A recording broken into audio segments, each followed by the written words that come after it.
வணக்கம். இந்திய அரசாங்கத்தின் அறிவியல் தொழில்நுட்பத்துறை, விக்யான் பிரசார் மற்றும் காரைக்குடி அழகப்பா பல்கலைக்கழகம் இணைந்து வழங்கும் அனுபவம் மூத்த குடிமக்களுக்கான சிறப்பு நிகழ்ச்சிகள். நிகழ்ச்சியின் கருத்தாக்கம் டாக்டர் ஆர். ஸ்ரீதர். ஆலோசனையாளர் மிஸ் கௌசல்யா. நிகழ்ச்சி ஒருங்கிணைப்பாளர் டாக்டர் பாரதி. நேயர்களே, இன்றைய பற்றிமட நிகழ்ச்சியில் முதியோர்கள் அறிவியலை பற்றி அறிந்ததும் அறியாததும் என்ற நிகழ்ச்சியில் பேச்சு தொடர்கிறது. 2 ஆண்கள் பேசி அமர்ந்திருக்கிற இந்த அவையில் பெண்களுடைய பங்களிப்பு இருந்தால் தான் மிக சிறப்பாக இருக்கும். ஏன்னா அவங்களுக்கு தான் நிறைய விஷயங்கள் சமுதாயத்தை பற்றி தெரியும். அதனால இன்றைக்கு மிக ஆவலோடு என்ன இவர் அசோகன் இப்படி பேசிட்டாரு, நவீன தொழில்நுட்பம் யாருக்கு தெரியல நீங்க சொல்றீங்க, நீங்க பெரியவங்க அப்படின்னா என்ன ஒரு 70 வயசு 80 வயசுக்கு மேல இருக்கிறவங்களே குற்றம் காட்டி இருக்கிறீங்களே. தலைமை யாருக்கெல்லாம் அறிவு இருக்குதோ அவங்கெல்லாம் அறிந்தவர்கள் தான். அதுல என்ன பெரிய வயசு வித்தியாசம் அப்படின்னு ஒரு முனைப்பா இருக்காங்க. பேராசிரியர் ரேவதி அவர்கள் பெரியவர்கள் அறிவியல் பற்றி அறிந்திருக்கிறார்கள் என்ற அணியிலே வலு சேர்க்க மிக ஆவலோடு காத்திருக்கிறார்கள். அவர்களை அன்பு பாராட்டி அழைக்கிறேன். 10 மணித்துளிகளுக்குள் தங்கள் விவாதத்தை முடித்தால் நல்லா இருக்கும். ஏற்கனவே நிறைய நேரம் ரெக்கார்ட் ஆயிடுச்சு. அதனால நேரத்தினுடைய அருமையை உணர்ந்து இனி வரும் பேச்சாளர்கள் மிக சுருக்கமாக பேச்சு பதிவு செய்யும்படி அன்போடு கேட்டுக்கொள்கிறேன். பேராசிரியர் ரேவதி அவர்கள் பேச வராங்க. வாங்க. வணக்கங்கய்யா. அன்னை தமிழுக்கும் அருந்தமிழ் சான்றோருக்கும் என் முதல் வணக்கம்.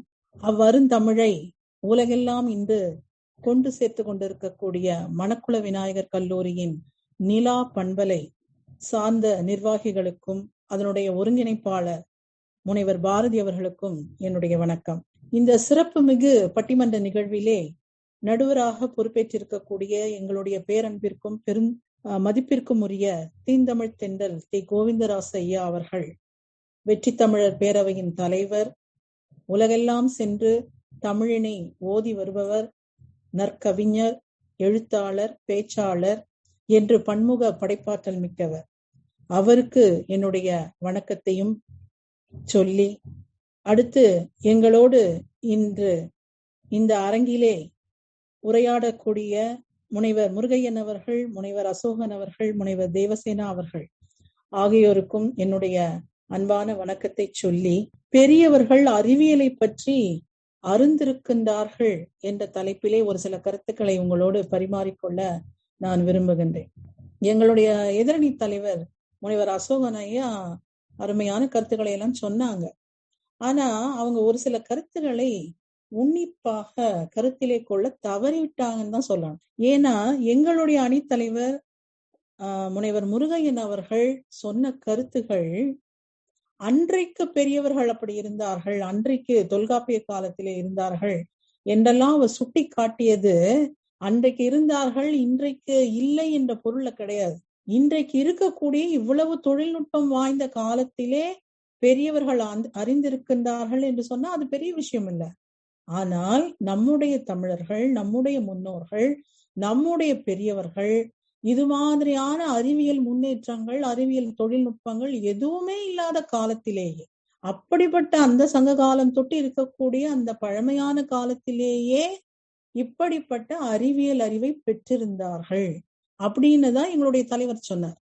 அதை அவர் கவனிக்க தவறிட்டார். அறிவியல்னா என்னங்கய்யா? அறிவு சார்ந்த இயல்.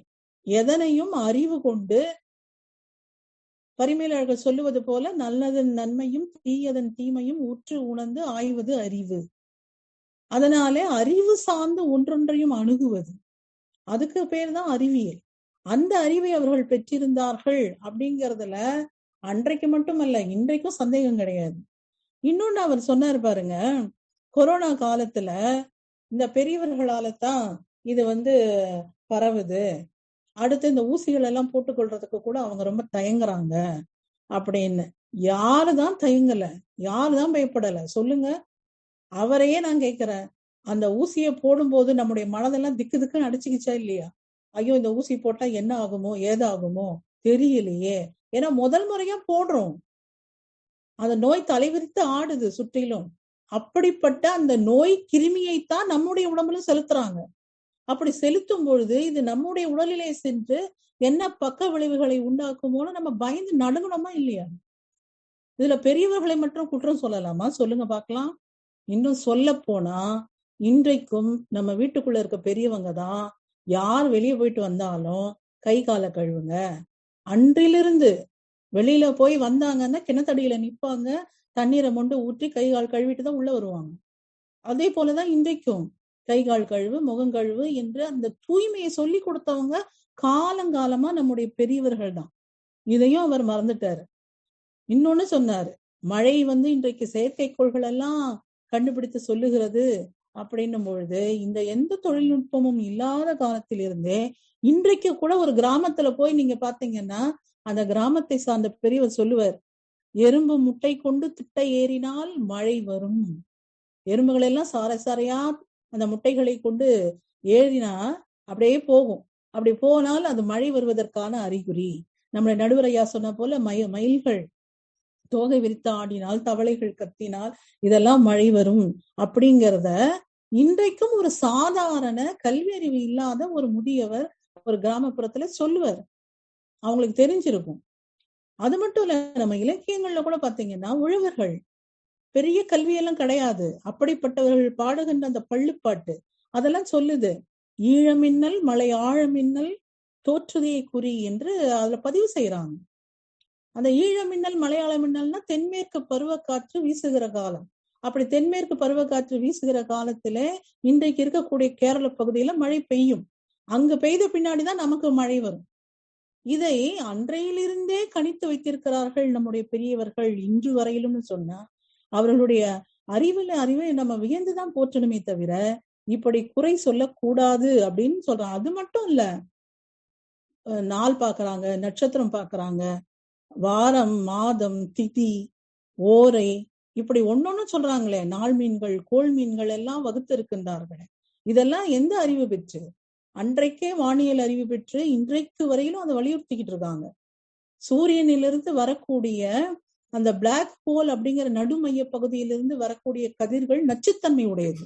முனைவர் ரேவதி, நம்முடைய முனைவர் ரேவதி ஐயா கேக்குதுங்க ஐயா.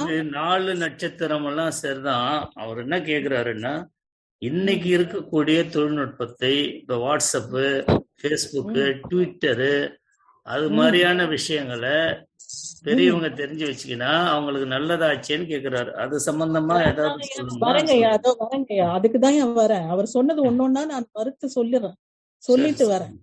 ஏன்னா அந்த கதிர்கள் நம்முடைய உடம்புல பட்டா நோயை உண்டாக்கும். அதனாலதான் இன்னைக்கும் வீட்டுல பெரியவங்க சொல்றாங்க, நீ ராவு காலம் போகாத வெளியேன்னு. ஏன்னா ஒவ்வொரு நாளும் ஒவ்வொரு நேரத்துல அந்த கதிர்கள் பூமியை அடையுது. அதனால அந்த பிளாக் ஹோல்ல இருந்து வரக்கூடிய தீய கதிர்கள் நம்ம உடம்புல படக்கூடாதுங்கிறதுக்காக இன்னைக்கும் வீட்டுல பெரியவங்க சொல்றாங்களா இல்லையா? அவங்க என்ன இந்த பிராட்காஸ்டிங்கும் இந்த சேட்டலைட் எல்லாம் வச்சு பார்த்துக்கிட்டா சொல்றாங்க? இல்லையே. அப்ப அந்த அறிவு அவர்களுக்கு இருக்கிறது அப்படிங்கறத நம்ம உணரணும். அதுக்காக தான் இதை நான் சொல்ல வந்தேன். அதே போல பாத்தீங்கன்னா அவர் சொல்றாரு, இன்றைக்கு தொழில்நுட்பத்துல ஒரு போன் லாக் ஆயிடுச்சுன்னா கூட அது அவங்களுக்கு திறக்க தெரியல அப்படின்னு. நான் என்ன சொல்றேன், எல்லோருமே நாம் அப்படியே கருவிலே திருவுடையார் மாதிரி பிறந்த உடனே இதை இயக்க கத்துக்கல, ஒன்றொன்றாக தான் நாமும் கத்துக்கிறோம். எல்லாரும் கத்துக்கிறாங்க, இளைஞர்களிலிருந்து அத்தனை பேரும் அதை கத்துக்கிறாங்க படிப்படையா. அது மாதிரியே அவங்களும் கற்றுக்கொள்றாங்க. இன்னொரு விஷயம் நான் கேக்குறேன், அப்படி லாக்கை ஓபன் செய்ய தெரிஞ்சு பாஸ்வேர்டை மறைவா போட்டு நினைவோ செய்யக்கூடிய இளைஞர்கள் எத்தனை பேர் அதை மிகச் சரியாக பயன்படுத்துகிறார்கள்? அதை லாக்கை ஓபன் பண்ணிட்டா போதுங்களா? அதை பயன்படுத்த வேண்டாமா? அந்த பயன்பாட்டு முறையை எத்துணை பேர் சரியாக செய்கிறார்கள்? பொள்ளாச்சியில நிகழ்ந்த அத்தனை சம்பவங்கள் எல்லாம் நினைச்சு பாருங்க. இது மாதிரி எண்ணற்ற சம்பவங்கள். இளைஞர்கள் அதெல்லாம் எப்படி பயன்படுத்துறாங்க? அதனால லாக்கை நம்ம ஓபன் பண்றோம் ஓபன் பண்ணலங்கிறது இல்ல, அதை தாண்டி அதை நாம் எப்படி பயன்படுத்துறோங்கிறது முக்கியம். அது மாதிரி பல நோய்களுக்கு இயற்கை வைத்தியத்தை அன்னைக்கே சொன்னவங்க தான். நீங்க சொன்னது போல வெந்தயம் அயனிச்சத்து உடையது, அதை சாப்பிடணும்னா நோய்கள், சர்க்கரை நோய் போன்றவை குறையும் சொல்லியிருக்காங்க. இன்றைக்கு இருக்கக்கூடிய மருத்துவர்கள் சொல்றதெல்லாம் நம்முடைய முன்னோர்கள் பெரியவர்கள் வீட்டுல இன்றைக்கும் வலியுறுத்திக்கிட்டு தான் இருக்காங்க. அதே போல அகத்தை சீர் செய்வது சீரகம்.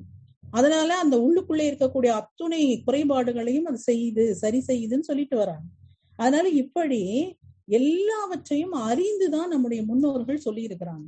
நம்முடைய வாழ்க்கை பாத்தீங்கன்னா, மனிதனுடைய வாழ்க்கை திருமணத்துல தொடங்குது. அந்த திருமணத்துல இருக்கக்கூடிய சடங்குகள் முதற்கொண்டு எல்லாத்துலயுமே பாத்தீங்கன்னா உடலியல், உளவியல் என்ற அத்துணை அறிவியலும் இருக்குங்கய்யா. இன்னைக்கு கூட திருமணத்துல மேளம் கொட்டும் பொழுது அந்த கொட்டு முழக்கு எதுக்காக அப்படின்னு சொன்னா, அந்த இடத்திலே புதிதாக வாழ்க்கையை துவங்குகிற அந்த மணமக்கள் அவங்க காதிலே அங்க இருக்கவங்க யாராவது ஏதாவது பேசிட்டு இருப்பாங்க, அவங்களுடைய வீட்டு கதை, சொந்த கதை, சோக கதை, யாராவது சொல்லிட்டு இருப்பாங்க, அவன் நல்லா இருப்பானா, நாசமா போயிடுவான். அந்த போன்ற அபசகுண வார்த்தைகள் இவர்கள் காதுகளில் விழக்கூடாது அவங்க அப்படிங்கிறதுக்காக அந்த மேளத்தை முழக்கி ஒரு நல்ல நிலையில அவர்களுடைய வாழ்க்கை துவங்க உதவுறாங்க. அது மாதிரிதான் அதுல இருக்கக்கூடிய அவர்கள் கையை பிடித்து சுற்றுறது, அம்மி மிதிப்பது, அவர்கள் ஒருவரை ஒருவர் தொட்டு விளையாடுகிற விளையாட்டுகள், ஊஞ்சலாட்டுவது, அந்த மணமக்களை ஒன்றாக இணைப்பது, இது எல்லாமே இதுவரையும் ஒருவரை ஒருவர் பார்த்து பழகிறாத அவர்களுக்கு ஒரு மன பொருத்தத்தை, மன இணக்கத்தை உருவாக்குகின்ற உளவியல் அறிவியல் அதையெல்லாம் சொல்றாங்க. அது மாதிரி ஆடி மாதத்திலே கணவன் மனைவி இறந்து இருக்கக்கூடாது, அப்படி இணைந்து இருந்தார்களானால் அவர்களுக்கு பிறக்கின்ற குழந்தை சித்திரை மாதத்திலே அந்த கொடிய வெயிலிலே பிறக்கும். அது அந்த தாயினுடைய உடல் நலத்திற்கும் குழந்தையினுடைய உடல் நலத்திற்கும் தீங்கு. அதனாலதான் இன்னைக்கும் பெரியவர்கள் திருமணமானவர்களை அந்த ஆடி மாதத்துல பிரித்து வைக்கிறாங்க. நடக்குதா இல்லையா? இன்றைக்கும் அந்த சடங்குகள் எல்லாம் நம்ம செஞ்சுக்கிட்டு தான் இருப்போம். ஆனா அவற்றின் பின்னால் எல்லாம் அறிவியல் தான் இருக்கிறது அப்படிங்கறத நம்ம உணரணும். அது மாதிரி பிள்ளை பேர் இல்லாமல் இன்றைக்கு அதை மருத்துவமாக மட்டும் பார்க்காமல் அப்படியே காசு கொட்டுகிற ஒரு துறையாக இன்றைக்கு பல மருத்துவர்கள் பார்த்து கொண்டிருக்கக்கூடிய நேரத்துல நம்முடைய முன்னோர்கள் ஒரு அரச மரத்தை சுற்றி வா அப்படிங்கிறாங்க. நம்முடைய பெரியவர்கள் கோவிலுக்கு போமா, மரத்தை சுற்றி வாணி, ஏனென்றா அந்த அரச மரத்திலிருந்து வரக்கூடிய அந்த காற்று அதை நம்ம சுவாசிக்கிற போது பெண்களினுடைய கர்ப்பப்பை கோளாறெல்லாம் சரி செய்யும் அப்படின்னு சொல்றாங்க. அதுபோல அதிகாலையிலே எழுந்து அந்த 4:30 மணி 5 மணிக்கு பெண்கள் எல்லாம் வாசல்ல போய் கோலம் போடணும் அப்படின்னு சொல்றது எதுக்காக? அப்படி போய் போடுகிற போது அந்த அதிகாலையில் தான் பிரம்ம முகூர்த்தம்னு சொல்லக்கூடிய அந்த நேரத்துல வானத்திலிருந்து அந்த ஓசோன் படலத்தின் வழியாக மிக தூய்மையான ஒலிக்க கற்றைகள் வருகின்றது. அதை சுவாசிக்கிற போது அந்த ஒளிக்கதிர் படுகிற போது அவர்களுக்கு இந்த மாதிரி கர்ப்பப்பை சார்ந்த கோளாறெல்லாம் நீங்குங்கிறத அன்றைக்கே அவர்கள் உணர்ந்திருக்கிறார்கள். இன்றைக்கும் இது நம்ம கடைபிடிச்சிட்டு வரோம்னு தான் சொல்லணும். இன்னைக்கு பாருங்க, கிராமப்புறத்துல எல்லாம் அந்த தொப்புளை எடுத்து பத்திரப்படுத்துற வழக்கம் இருக்கு. பெரியவர்கள் வீட்டுல குழந்தை பிறந்தா அதனுடைய அந்த தொப்புள் கொடியே வைப்பாங்க. இன்றைக்கு மருத்துவம் அதை தான் சொல்லுது. அந்த ஸ்டெம் செல் அது வேணும்னாக்கா அந்த தொப்புளை இன்றைக்கு பத்திரப்படுத்துற மருத்துவமனை வங்கிகள்லாம் வந்துருச்சு. இது ஒரு அறிவியல் தொழில்நுட்பம் தானே. இந்த தொழில்நுட்பத்தை அவர்கள் உணர்ந்துதானே இருக்கிறாங்க. பெரியவர்கள் இப்படி உணர்ந்திருக்கிறார்கள். இன்றைக்கு சொல்லக்கூடிய ஹிப்னாட்டிசம் இதெல்லாம் பெரியவர்கள் சொன்ன நோக்கு வர்மம், அது மாதிரி பாம்பு போன்ற கொடி இதெல்லாம் கடிச்சிருச்சுன்னு வச்சுங்க, அந்த விஷத்தை போக்குவதற்கு உடனே பெரியவங்க வீட்டுல பாத்தீங்கன்னா அந்த சின்ன வெங்காயத்தை தட்டி அதனுடைய சாறை அதனுடைய கடிவாயிலை பிழிஞ்சி ஒரு முதல் உதவி, ஃபர்ஸ்ட் எய்டுன்னு சொல்றோம் இல்லையா, அது செய்து உடனே மருத்துவமனைக்கு கொண்டு போங்கன்னு சொல்லுவாங்க. அப்ப ஒரு உயிரை காப்பாற்றுகிற மருத்துவருக்கு இருக்கக்கூடிய அந்த பணியில முதற்கட்ட பணியை நம்முடைய பெரியவர்கள் செய்யறாங்க அப்படின்னு தான் சொல்லணும். அதே போலதான் அந்த குழந்தை பிறக்கிற போது அதற்கு முன்னாலே அதனுடைய கேட்கும் திறன், அறிவு திறன் இதெல்லாம் வளர்க்கறதுக்கு தான் வளைகாப்பு போன்ற சடங்குகள் எல்லாம் வச்சிருக்கிறாங்க. அந்த ஓசையை கேட்டு கேட்டு அந்த குழந்தை நுட்பமாக வளரும் அப்படிங்கிற நிலை. அது போல அந்த குழந்தை பிறந்தா அதற்கு பாருங்க இந்த ஜாதிக்காய், மாசிக்காய், வசம்பு இதெல்லாம் தடவுவாங்க அதனுடைய நாக்குல. எல்லாம் அதனுடைய ஜீரண சக்தியை சரி செய்யறது. அந்த குழந்தைக்கு எண்ணெய் தடவி கை கால்களை எல்லாம் மடித்து விடுவது அந்த குழந்தை பருவத்திலேயே அதற்கு உடற்பயிற்சி அதை கொடுக்கறது. அதை கொண்டு போய் கொஞ்ச நேரம் வெயில்ல, இளம் வெயில காட்டுவாங்க. இன்னைக்கு விட்டமின் டி வேணும்னா போய் வெயில நில்லுங்கன்னு சொல்றாங்க. அதை நம்முடைய பெரியவர்கள் சர்வசாதாரணமாக ஒரு நடைமுறை பழக்கமாகவே வச்சிருக்கிறாங்கிறத பாக்குறோம். அது மாதிரி உடல்ல மஞ்சள் பூசி குளிக்கிறது நோய் எதிர்ப்பு சக்தியை கொடுக்குது. இது போல இருக்கக்கூடியது. அது மாதிரி நீ சாவிற்கு போயிட்டு வந்தன்னா அந்த வீட்டுக்கு போயிட்டு வரவங்க, துக்க காரியங்களுக்கு சென்று வரவங்க குளிக்கணும்னு சொன்னதெல்லாம் எதுக்காக? இந்த சுத்தம், சுகாதாரம், இந்த நோய் கிருமிகள் எல்லாம் தொற்றாமல் இருக்கணுங்கிறதுக்காக தான். அதே மாதிரிதான் மழை காலத்துல கீரை போன்ற உணவெல்லாம் சாப்பிடக்கூடாது, ஏன்னா அது ஜீரண சக்தியை பாதிக்கும் அப்படிங்கறது இன்றைக்கும் நம்முடைய பெரியவர்கள் வீட்டுல வலியுறுத்திக்கிட்டு தான் இருக்காங்க. அன்றைக்கு அளவறிந்து உண்க அப்படின்னு சொன்னார் இல்லையா வள்ளுவர். அது மட்டும் இல்ல, இன்றைக்கும் நம்முடைய பெரியவர்கள் இதை எதை சாப்பிடலாம், இதை எதை சாப்பிடக்கூடாது, இந்த உணவுகளை சேர்த்து சாப்பிட்டால் அது உணவுக்கு உடலுக்கு விஷத்தன்மையை கொடுக்கும் அப்படின்னு எல்லாம் சொல்லி கொண்டிருக்கிறாங்கன்னு சொன்னா நம்முடைய பெரியவர்களுக்கு அந்த அறிவியல் அறிவு இல்லைன்னு சொல்றது எப்படின்னு தான் எனக்கு தெரியல. அதே மாதிரி நம்முடைய இல்லத்துல மட்டும் இல்ல, கோவில்கள்ல கூட பாருங்க, கோவில்ல போய் வழிபாடு செய்கிற போது அந்த கோவில துளசி தீர்த்தம்னு ஒண்ணு கொடுக்குறாங்க. அது நடைமுறை வழக்கமாக இன்றைக்கும் பெரியவர்கள் செய்துகிட்டு இருக்காங்க. அதை வாங்கி குடிச்சாலே போதும், அந்த துளசி தீர்த்தம் நோய் எதிர்ப்பு சக்தியை நமக்கு இயல்பாகவே கொடுத்துடுது. அதே மாதிரி இன்றைக்கு இளைஞர்களோ அல்லது மற்ற அறிவியலாளர்களோ ஸ்பெயின் நாட்டுல தாவரங்களை எல்லாம் சேர்த்து அதனுடைய விதைகளை எல்லாம், இந்த உலகம் ஒருவேளை அழியிற நிலை வந்துட்டா என்ன பண்றது, அதனால இந்த விதைகளை எல்லாம் சேர்த்து வைக்கணும்னு ஒரு பெட்டகம், விதை பெட்டகத்தை உருவாக்கி பூமிக்கு அடியில புதைச்சு வச்சிருக்காங்க. பூகம்பம் வந்தா கூட அது அழியாது, அப்படி இன்றைக்கு தயாரித்திருக்காங்க. ஆனால் காலங்காலமாக அன்றிலிருந்து இன்றைக்கு வரையும் நம்முடைய பெரியவர்கள் கோவிலிலே கோபுர கலசங்களில் அந்த நவ தானியங்களை இட்டு வச்சிருக்காங்கன்னா எதுக்காக அப்படின்னா, இந்த மாதிரி மழை வெள்ளம் எல்லாம் வந்து ஊரே வந்து சிதைந்து போனாலும், நிலங்கள் எல்லாம் அழிந்து போனாலும் அவற்றை கொண்டு மீண்டும் அவற்றை வளர்த்து மக்களுக்கு பயன்பாட்டுக்கு கொண்டு வரணும் அப்படிங்கிற அந்த அறிவியல் நுட்பத்தை அவங்க தெரிஞ்சு வச்சிருக்கிறதுனாலதான் அதை வச்சிருக்காங்க. அது மட்டும் இல்ல, அந்த கோபுர கலசங்களை எல்லாம் நீங்க வந்து அந்த செம்பினாலே அமைத்து அது ஒரு ஆண்டனா போல செயல்படுது. அப்படி செயல்பட்டு உலகத்திலே இருக்கக்கூடிய வானத்திலே அண்ட சராசரத்துல இருக்கக்கூடிய அந்த பிரபஞ்ச ஆற்றலை ஒரு ஆண்டனா மாதிரி இருந்து ரிசீவ் பண்ணி கோவிலுக்கு உள்ளே இருக்கக்கூடிய நமக்கு கொடுக்குது. அப்படிப்பட்ட பெரிய அறிவியல் நுட்பத்தை எல்லாம் உணர்ந்தவங்க தான் நம்ம பெரியவங்க. எனவே அதெல்லாம் கோவில் மரபு இதெல்லாம் சும்மா கிடையாது. நமக்கு வந்து யோகம் தெரியாது, ஞானம் தெரியாது, ஒண்ணும் தெரியாது. அந்த படிநிலைகள் எதுவுமே உனக்கு தெரிய வேணாம். நம சிவாயன்னு சொல்லு போதும். நாம சிவாய என்று சொன்னா, நான் சொல்லும் பொழுது பாருங்க, அடி வயிற்றுல நமக்கு ஒரு உந்துதல் ஏற்படுது. அடி வயிற்றில் இருக்கக்கூடிய உயிராற்றலை மெல்ல மெல்ல ஒவ்வொரு சக்கரமாக மேலே ஏற்றி அந்த அடிவயிற்று மூலாதாரம், மணிப்பூரகம், சுவாதிட்டானம், அநாதகம், துரியம், துரியாதீதம்னு மேலே கொண்டு வரக்கூடிய சூட்சுமத்தை, அந்த அறிவியலை வந்து நம்முடைய பெரியவர்கள் சர்வ சாதாரணமா இந்த மந்திரங்கள் மூலமாக நம சிவாயன்னு சொன்னா இந்த சக்கரம் தானா இயங்க ஆரம்பிச்சிரும். அப்படிங்கறதெல்லாம் அன்றைக்கு எந்த தொழில்நுட்பமும் இல்லாமல் உணர்ந்தவர்கள் இன்று வரைக்கும் அதை வலியுறுத்திட்டாங்கயா வராங்க. இப்படி ஒன்னொன்னுமே தலையில கொட்டுவது, தோப்பு கர்ணம் போடுறது, நம்ம உடல்ல இருக்கக்கூடிய முக்கியமான வர்ம புள்ளிகள்ல வந்து விபூதி பூசுவது, இது எல்லாமே வந்து அறிவியலை அவர்கள் அறிந்த அறிவுதான். அது மட்டும் இல்ல, இன்றைக்கு ஒரு கிராமத்துல போய் ஒரு ஒண்ணுமே படிக்காதவங்க கிட்ட கூட கேட்டா ஒரு பலாச்சுளையில எவ்வளவு சுளை இருக்குன்னு நமக்கு தெரியாது, எந்த அறிவியல் கருவியும் கண்டுபிடிக்காது. ஆனால் ஒரு கிராமத்தில் இருக்கக்கூடிய ஒரு முதியவர் எளிதா சொல்லிடுவார். எப்படி அப்படின்னா, அந்த பலாப்பழத்தினுடைய காம்பை சுற்றி இருக்கக்கூடிய சின்ன சின்ன முட்களை எண்ணி பார்த்து அதை 6ஆல பெருக்கி 5ஆல் வகுத்தால் வருகிற விடை எதுவோ அவ்வளவு சுளைகள் தான் அந்த பழத்துக்குள்ளே இருக்கும் என்கின்ற பேரறிவை படைத்தவர்களாக நம்முடைய பெரியவர்கள், அதுவும் சாதாரண கிராமத்து பெரியவர்கள் இருக்காங்கன்னு சொன்னா இதை விட கணக்கியல் அறிவு என்ன வேணும் சொல்லுங்க. அது மட்டும் இல்ல, பூசணிக்காயில இருக்கக்கூடிய அந்த விதைகள் எத்தனை அப்படின்னு தெரிஞ்சுக்கிறதுக்கு அந்த பூசணிக்காயில் இருக்கக்கூடிய கீற்று இருக்கு பாருங்க, அந்த எண்ணிக்கையை எண்ணி பார்த்து அதை 3ஆலும் 6ஆலும் 5ஆலும் பெருக்கி வருகிற விடையெல்லாம் ஒன்றாய் கூட்டி அந்த விடையை 3ஆல் வகுத்தால் என்ன வருமோ அவ்வளவு விதைகள் தான் அந்த பூசணிக்காயில் இருக்கும் அப்படின்னு சொல்லி இருக்காங்க நம்முடைய முன்னோர்கள். நம்முடைய பெரியவர்கள் இன்றைக்கும் அதை சாதாரணமா சொல்றாங்க. கணக்கு அதிகாரம் என்கிற நம்முடைய தொன்மையான நூல் இப்படிப்பட்ட கணக்கு அறிவியலை சொல்லி கொடுத்திருக்கிறது அப்படிங்கறதெல்லாம் பார்க்கணும். ஐயா முடிச்சிடுறேன், ஐயா முடிச்சிடுறேன். ஒரு நிமிடம்.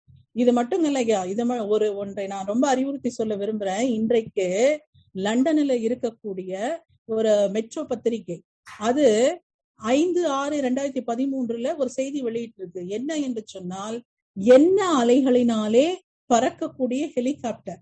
இத வந்து அமெரிக்கால இருக்கக்கூடிய மின்னசோட்டா பல்கலைக்கழகம், அந்த பல்கலைக்கழகத்து பேராசிரியர்கள் மற்றும் ஆய்வு மாணவர்கள் உருவாக்கி இருக்காங்க.